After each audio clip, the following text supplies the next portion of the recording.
Hola, ¿qué tal? Muy buenas noches, nos da mucho gusto saludarles hoy, ya viernes 21 de diciembre del 2018. Nos da mucho gusto saludarles, Itzel, como siempre, todas las noches acompañándonos aquí en el estudio. Hola Ángel Mario, ¿qué tal? Me da mucho gusto saludarlos. Ahora sí es viernes, tanto que esperas los viernes, Ángel Mario. Hoy es viernes, también es un viernes de noticias aquí en PIP Noticias. Tenemos la información más relevante del estado. ¿Y qué cree? 2018 fue el año pues con la demanda más baja de viviendas en la entidad. Fue el peor año en los últimos 3 sexenios, esto de acuerdo a la Cámara Nacional de la Vivienda, la Canadevi. Y esto es lo que nos dice al respecto Dagoberto Zambrano. De los últimos 3 sexenios, 2018 fue el peor año para la construcción de viviendas en la entidad, al experimentar una tasa de decrecimiento del 7%, sostuvo Jorge Burguete Torrestiana, presidente de la Cámara Nacional de la Industria de Desarrollo y Promoción de Vivienda en Chiapas. Apuntó que la principal causa es la falta del impulso de políticas públicas para el desarrollo de la industria, aunado a la complejidad administrativa para obtener los permisos correspondientes. Que sí necesitamos de parte de quienes dirigen la política pública, de los gobiernos locales y federal, son impulsores. Es toda una cadena de valor que se eslabona y la parte del gobierno es un eslabón fuerte que de pronto se puede convertir en el principal impulso y en el principal causante de que los costos disminuyan o crezcan, y es lo que ha ocurrido. Lo que ha ocurrido es lo segundo. O sea, han crecido los costos en el país a nivel promedio. El tiempo que pasa entre que compras un terreno y planificas un desarrollo habitacional, haces los trámites, desarrollas, edificas y vendes tu primera vivienda, es de 1 año, mientras que en Chiapas es de 2 años y medio, ¿no? En promedio. Y en Tuxtla ese tiempo incluso pudiera ser mayor, o ha venido siendo mayor, y lo que es la principal causa es la complejidad administrativa que tenemos, ¿no?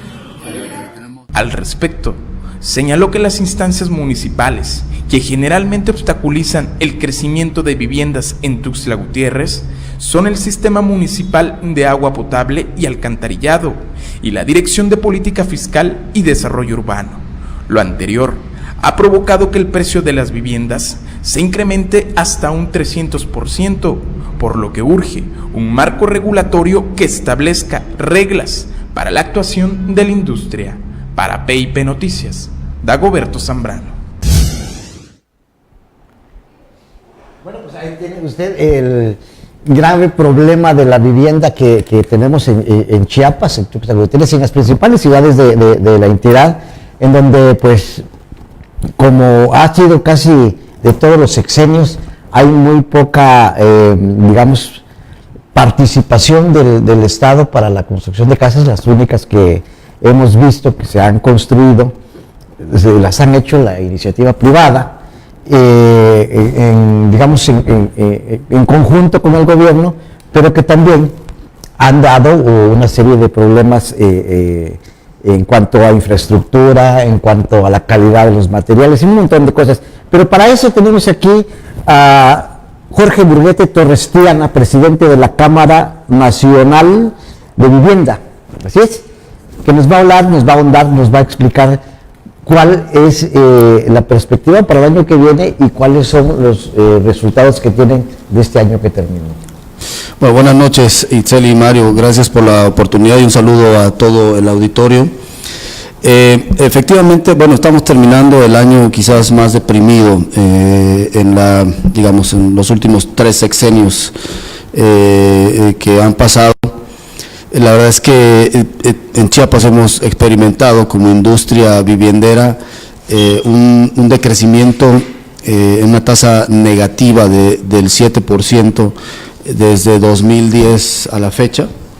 Y bueno, pues una de las principales causas es la falta de impulso de quienes, digamos, mandan en las políticas públicas dentro del Estado y dentro de los municipios. Hay que destacar que la industria de la vivienda no es una industria que requiera erario, es decir, se trata de inversión directa. Es decir, nadie nos asigna, digamos, un fraccionamiento para edificarlo. Lo que hace cada empresario viviendero es hipotecar su patrimonio para, digamos, pedir un préstamo bancario, un crédito puente, así se llaman, y con ese préstamo bancario edificar un proyecto de vivienda. Sin embargo, cuando ya estás financiado, cuando logras un financiamiento, necesitas que los trámites transiten de una manera, digamos, normal. Si se aplicara la ley y el marco regulatorio, tendrían que transitar de manera normal y entonces los tiempos serían más cortos, ¿no?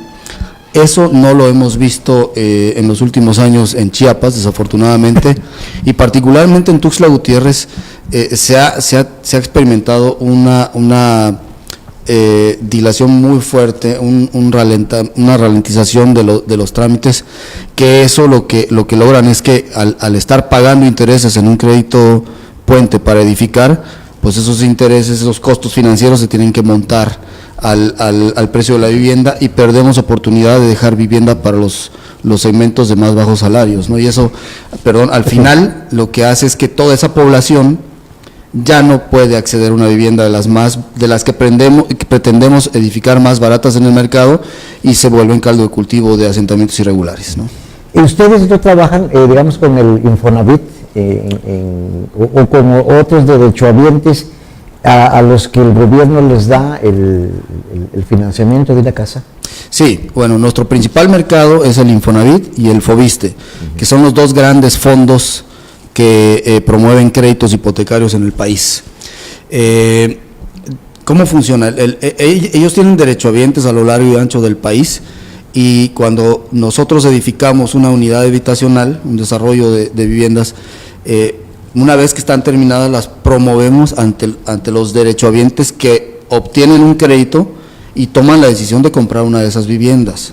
Vale la pena mencionar que para que el Infonavit o el Fobiste otorguen un crédito a uno de sus derechohabientes para que compre una vivienda edificada por un desarrollador, el desarrollador tuvo que pasar por un proceso de verificación durante todo el periodo, todo el proceso de construcción, de forma tal que esta verificación de obra avala que el proyecto se hizo conforme estuvo, digamos, autorizado y programado con las autoridades. Sí es importante hacer esa precisión porque hay un mal estigma de que las viviendas que se edifican de manera industrial, por lo regular, tienen faltas de calidad. Yo quiero ser muy categórico en eso, o sea, quizás por la producción industrial pudieran darse márgenes de error, pero no es la generalidad. Y una prueba de fuego fue el pasado sismo que tuvimos en septiembre del año anterior. Ese sismo, cuando hicieron la evaluación de daños estos dos grandes institutos, no encontraron daños mayores en las unidades habitacionales desarrolladas de manera formal. Por lo regular, los daños mayores se encontraron en los asentamientos irregulares o los que fueron edificados mediante autoconstrucción que no fue asistida. Para que un viviendero haga una unidad habitacional, tiene que presentar estudios de mecánica de suelo, tiene que presentar cálculos estructurales que lo hacen terceros, no lo hacemos nosotros en nuestras oficinas, ¿no? Y eso lleva el aval y la firma de un profesional externo que está incluso facultado para eso, ¿no? Entonces, la verdad es que se me antoja muy difícil que un viviendero que se dedica a eso y que de ahí sale su modo de vida, que es su ejercicio profesional, pues de motu propio decida hacerlo mal, ¿no? Jorge, perdón, Sí, de entrada vivimos en el estado con los mayores índices de pobreza. Si ya para un trabajador que cuenta con seguridad social es muy difícil acceder a una vivienda, incluso por el Infonavit, por los puntos que se necesitan y también por los altos costos, terminas pagándola, no sé, en unos 20, 25 años. Hasta 30. Hasta 30 años, ¿no? También es importante tomar en cuenta que Chiapas tiene también los índices más altos de personas en la informalidad, de trabajadores en la informalidad. ¿Qué les depara a ellos si no cuentan con este acceso ni al Infonavit ni al Fobiste? ¿Tienen la oportunidad de obtener una vivienda tomando en cuenta todo esto? Es una oportunidad, digamos, raquítica, diría yo, ¿no? La verdad es que la incidencia de otorgamiento de créditos en estos segmentos informales de la economía desde el punto de vista de percibir un salario es difícil. La verdad es que las instituciones bancarias junto con el gobierno federal han hecho intentos de sacar productos que atiendan a esta población, pero es muy difícil. ¿De esas políticas públicas hablas, de lo que se mencionaba en la nota? No necesariamente de eso, pero sí que es una asignatura pendiente, ¿no? O sea, sí es una asignatura pendiente.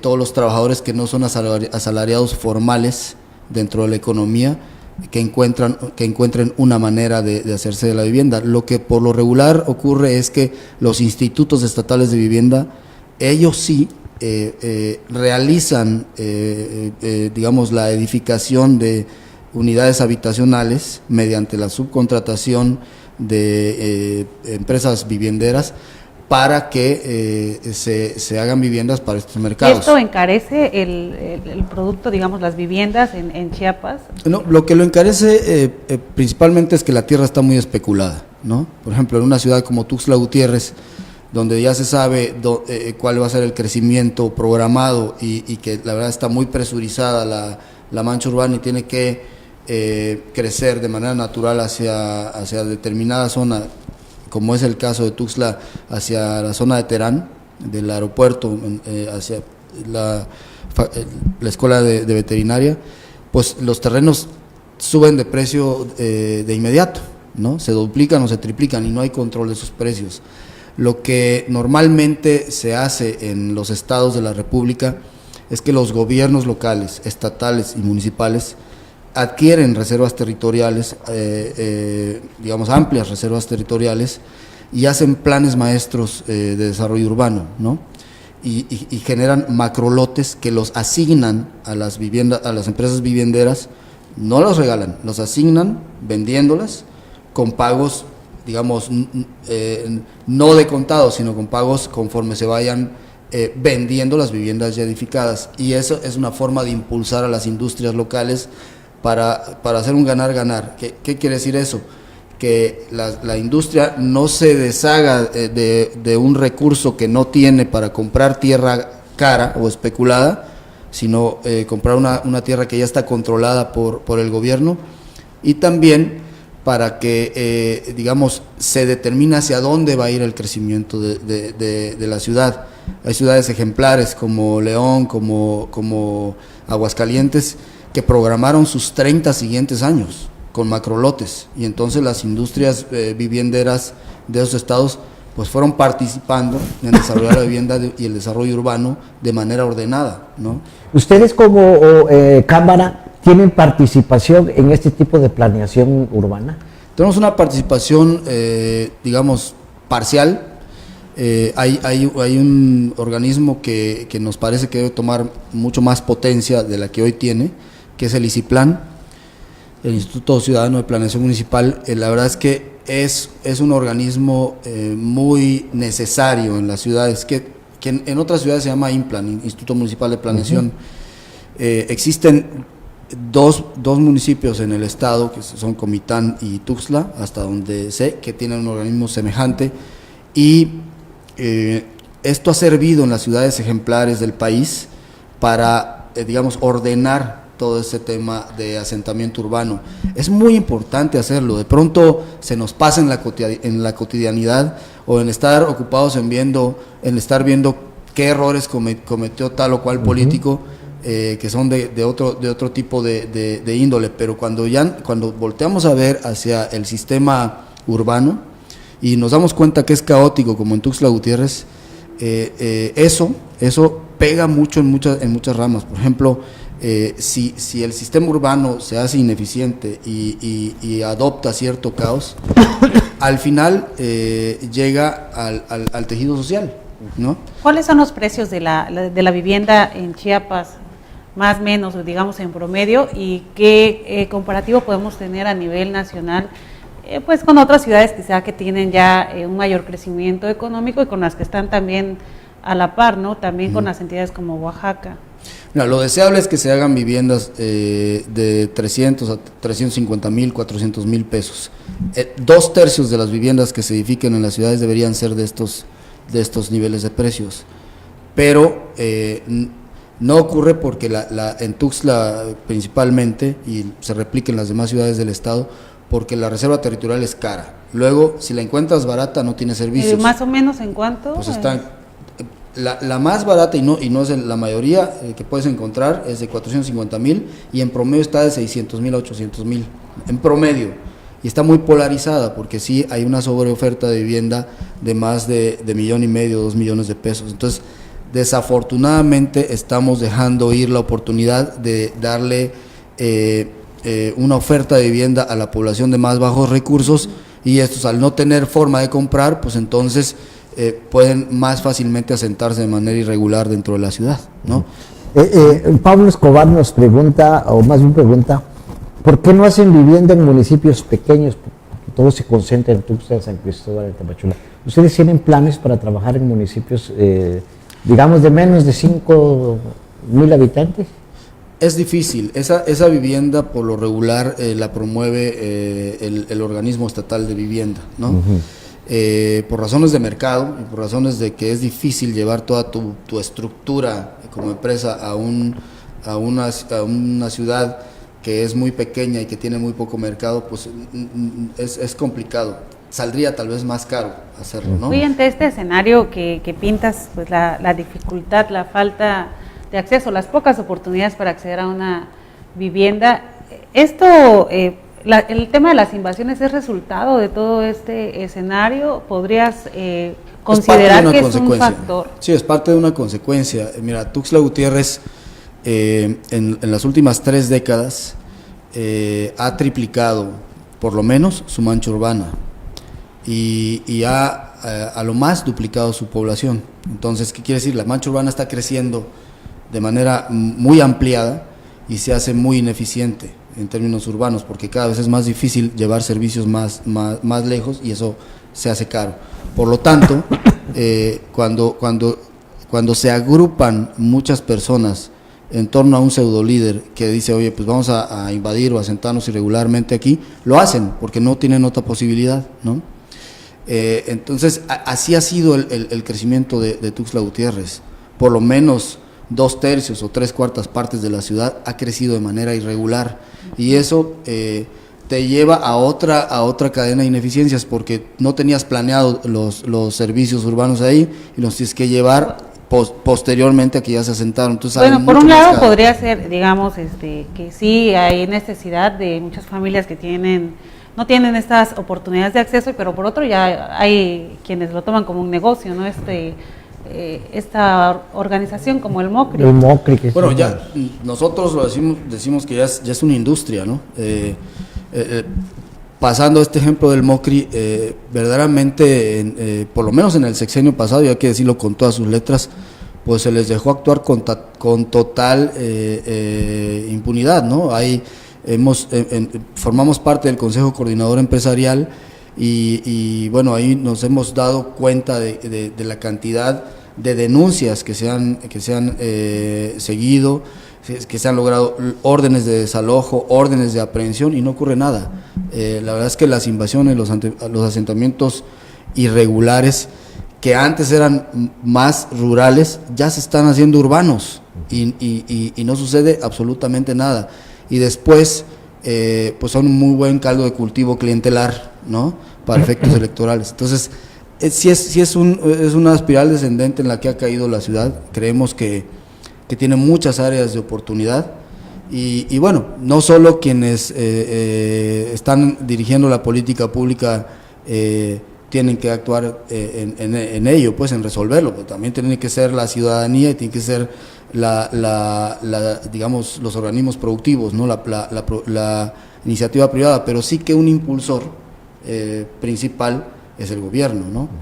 Si no marca la pauta en eso, es muy difícil tomar la iniciativa. Una pregunta que yo creo que se la debemos hacer a todos los sectores productivos de Chiapas. ¿Tiene adeudos el gobierno, la anterior administración con el sector que usted representa? Mira, con el sector viviendero no, porque como dije hace rato, nadie nos asigna chamba, pues, ¿no? Sí. O sea, nosotros hacemos un desarrollo habitacional por inversión directa, es decir, nosotros vamos, compramos un terreno, luego ese terreno lo hipotecamos para pedir un préstamo y construir las casas que nosotros programamos y le metemos dinero también propio, ¿no? Y la manera en cómo pagamos ese préstamo es a la hora que ya vendemos. Entonces no hay erario de por medio. Hace unos momentos no pedimos erario. Dijiste, sin embargo, que no hubo orden, por lo menos en el gobierno de Manuel Velasco Cuello, para frenar y de Fernando Castellanos a nivel municipal. Sí, hay que decirlo con todas sus letras. Para frenar estas invasiones, estas ilegalidades en la toma de propiedades, ¿no? ¿Qué pides tú, qué esperas tú? ¿Cuál es el mensaje que le das al gobernador Rutilio Escandón Cadenas y al presidente municipal de Tuxtla Gutiérrez, Carlos Morales Vázquez? Mira, más que un mensaje, lo que nosotros hemos visto como cámara, ¿no? La Canadevi es la Cámara de Vivienderos, por decirlo de un nombre corto. Hemos visto muy buenos gestos, y hay que decirlo también con todas sus letras, por parte del gobierno municipal, en el sentido de sí tratar de atender todas estas problemáticas que enfrenta la ciudad. No es algo que se va a resolver en 3 años, sería, digamos, muy optimista pensarlo, ¿no? Y es que también eso es lo que a veces cuesta trabajo, porque lo que desde mi punto de vista ocurre es que el presidente municipal, al verse en un periodo de 3 años, quiere celebrar las cosas dentro de sus 3 años. La visión es miope, ¿no? Tiene que hacerse de largo plazo. Estas son transiciones de largo plazo, por lo menos de mediano plazo. Entonces, pero pues las personas que están en el ámbito político suelen ser muy protagonistas, ¿no? Y quieren que sea en sus 3 años, pues eso es difícil. Eso es difícil, sobre todo por la magnitud de las problemáticas que se enfrentan. Creemos que hay muy buenos gestos en el cambio de gobierno municipal y en el cambio de gobierno estatal. Lo advertimos así y esperamos que así que se consolide así, ¿no? Desde luego, de lo que creemos y de lo que nosotros visualizamos o intuimos a lo que vaya a ocurrir, pues bueno, hay un trecho que implica muchos desafíos, ¿no? Pero sí advertimos que por lo menos en el gobierno municipal hay una buena intención de resolver el tema y principalmente es, antes que generar ciudad, deberíamos generar ciudadanía. La ciudadanía está muy oculta y hemos perdido la capacidad de asombro de todo lo malo que se hace, y entonces no lo decimos, no lo afrontamos, ¿no? Creamos deidades de nuestros gobernantes a pesar de todo lo que hagan. Entonces creo que como ciudadanía deberíamos ya empezar a manifestar más las cosas buenas y las cosas malas que se están haciendo, pero sí advertimos una apertura diferente, más positiva, de que podamos nosotros, digamos, expresar lo que observamos, sobre todo las áreas de oportunidad que enfrenta la ciudad y el Estado. Sí lo advertimos así y sí hacemos votos porque así siga y porque de verdad se tome un formato que afronte las problemáticas, digamos, con acciones, o sea, con cosas que se puedan ir sintiendo y no solo con discursos, ¿no? Muchas gracias, Jorge, por esta entrevista, por hablar de este tema tan importante de la vivienda. Ya lo escuchó usted. Gracias por darnos este tiempo. Al contrario, Itzel, muchas gracias. Y bueno, quienes sí le enviaron un mensaje al gobernador Rutilio Escandón Cadenas son los estudiantes de la Normal Rural Mactumaxá, y ellos advirtieron que seguirán con sus manifestaciones, que algunas veces, hay que decirlo, se tornan un poco o mucho violentas, que seguirán con sus manifestaciones si no atienden sus demandas. Esto es lo que nos dice Esteban León. Un integrante de la Escuela Normal Rural Mactumaxá, quien no quiso dar su nombre, manifestó que a través de los años los gobiernos les han retirado apoyo monetario a los estudiantes, motivo por el cual realizan constantes manifestaciones en la capital del estado. El joven dijo que más de 2,000 personas aspiran anualmente a inscribirse a la Normal Superior, Sin embargo, debido a los recortes gubernamentales solo alcanzan a matricularse 120.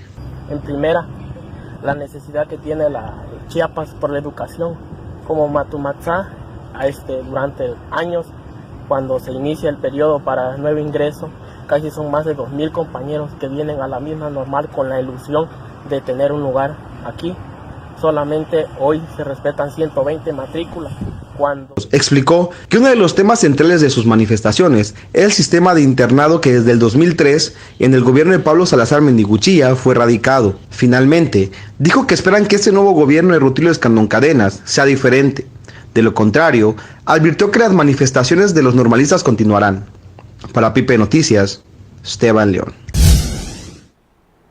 Tal vez usted recordará que cada 30 de abril, cuando se celebra el Día Internacional del Niño, por lo menos en México, las autoridades de todos los niveles, los tres poderes y organizaciones e incluso hasta defensoras de los derechos humanos, hablan mucho sobre el tema del trabajo laboral infantil, de la actividad laboral infantil, de los excesos, de los abusos, de las violaciones a sus derechos, de las violaciones a los acuerdos internacionales que ha firmado México en materia de derechos de los niños.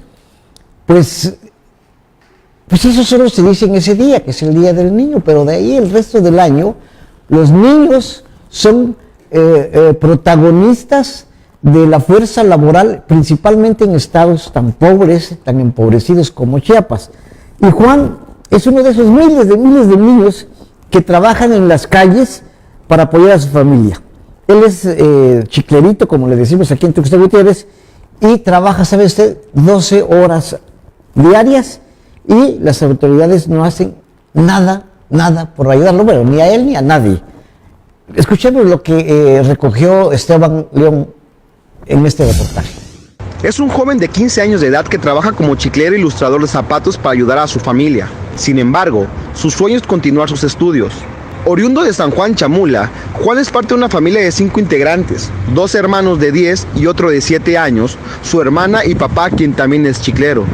Juan comentó que con una jornada de trabajo obtiene entre 150 y 200 pesos diarios. Para lograrlo, comienza su rutina desde las 6 de la mañana. Más de 160,000 niños y niñas están en condiciones laborales. Sin embargo, esta cifra solo incluye a los menores de 18 años de edad que trabajan en empresas formales y no a los miles de niños, adolescentes y jóvenes que, como Juan, trabajan en la calle para solventar sus gastos diarios. Para Pipe Noticias, Esteban León. Y bueno, ya escuchó usted, me estoy carcajeando con Ángel Mario de cosas que aquí pasan. En el estudio aquí pasan cosas muy raras. Pero bueno, ¿qué cree? Vamos a las noticias nacionales y le comento que Andrés Manuel López Obrador negó hoy en su tradicional ya conferencia de prensa que haya aceptado la propuesta del gobierno de Estados Unidos de dar asilo a los migrantes. Escuchemos. El presidente Andrés Manuel López Obrador negó este viernes haber aceptado la proposición de las autoridades estadounidenses de albergar en territorio mexicano a los migrantes solicitantes de asilo. El mandatario destacó la intención de su administración de mantener los niveles de cooperación y respeto por su par del norte, pero rechazó ser un tercer país seguro para migrantes y anunció que a partir del próximo lunes, la Cancillería, la Secretaría de Gobernación y el Instituto Nacional para la Migración iniciarán maniobras para responder formalmente a los Estados Unidos. López Obrador aclaró que la respuesta inicial de no deportar a los migrantes irregulares se dio por razones humanitarias, dejando entrever que estos serán devueltos a su país de origen. Lo anterior ante el anuncio del Departamento de Estado norteamericano en el sentido de expulsar a ciudadanos no mexicanos de ese país hacia territorio nacional. En tanto, el canciller Marcelo Ebrard dijo que México será respetuoso de los derechos humanos, pero al mismo tiempo aplicará las leyes pertinentes para garantizar la estabilidad en el país. Para PIP Noticias, con la información de Ángel Mario Sherato, Ruth Valdivieso Culebro.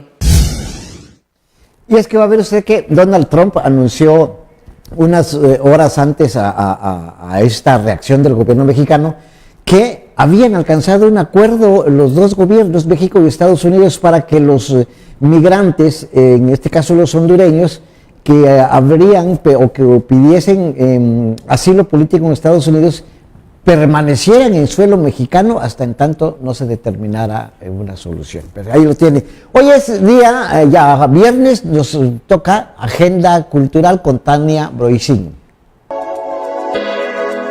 Hola, ¿qué tal?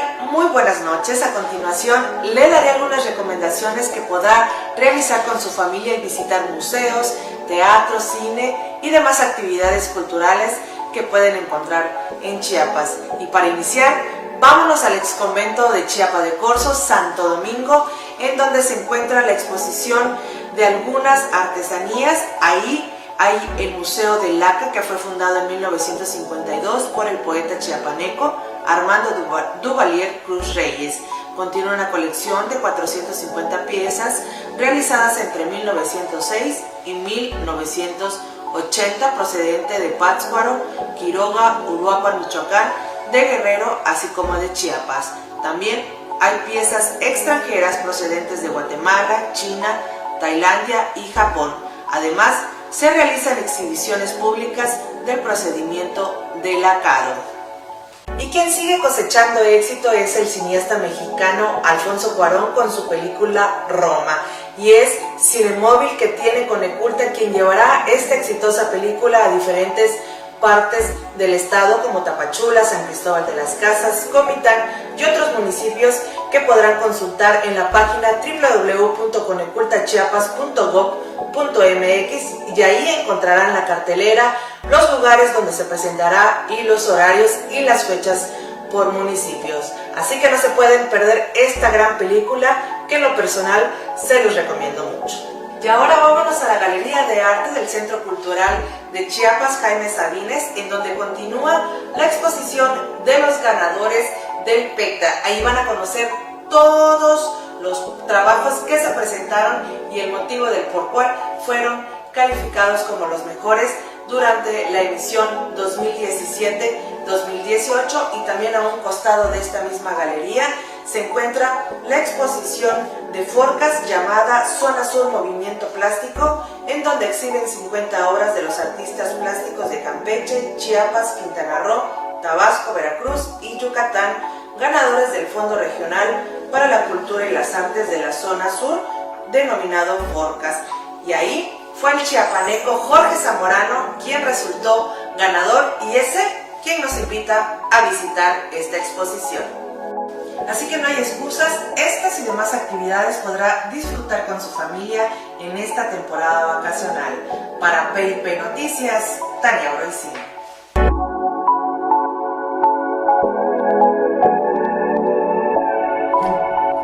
Ya escuchó usted las opciones para este fin de semana, y bueno, hay que aprovechar estas opciones culturales que nos presenta Tania Broisín. Antes de irnos, no se pierda las noticias internacionales en Conexión Global.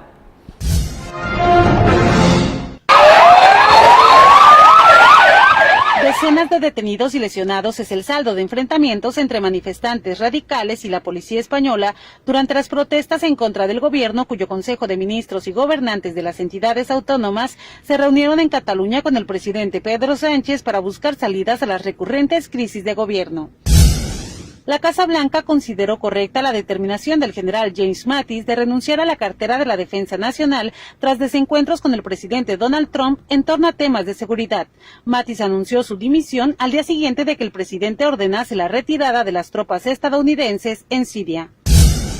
Las autoridades marroquíes anunciaron la detención de 13 implicados en el secuestro y asesinato de 2 mujeres escandinavas que se encontraban en Marruecos de vacaciones. Los sospechosos forman parte de un grupo extremista a quien se ha atribuido otros actos terroristas en ese país. Con información de agencias internacionales, PIP Noticias. Bueno, y ya llegamos al fin de este noticiero, fin de semana, fin de año. Les informamos. ¿Qué crees? ¿Qué crees? ¿Qué? Que don Carlos Fabre se puso de buena onda y nos dio vacaciones desde hoy hasta enero. Hasta enero. Una Nos vez vemos hasta el 20 de enero. El 2 de enero, el miércoles 2 de enero estaremos con ustedes aquí en PIP Noticias. Yo creo que nos van a extrañar mucho, ¿verdad? Sí, sí. Pasen ustedes muy felices fiestas. tengan un buen año, un buen recibimiento bueno de año, una feliz noche y muchas noches buenas. Ya preparamos al niño Dios para el Ajá. Nos vemos en enero. Nos vemos.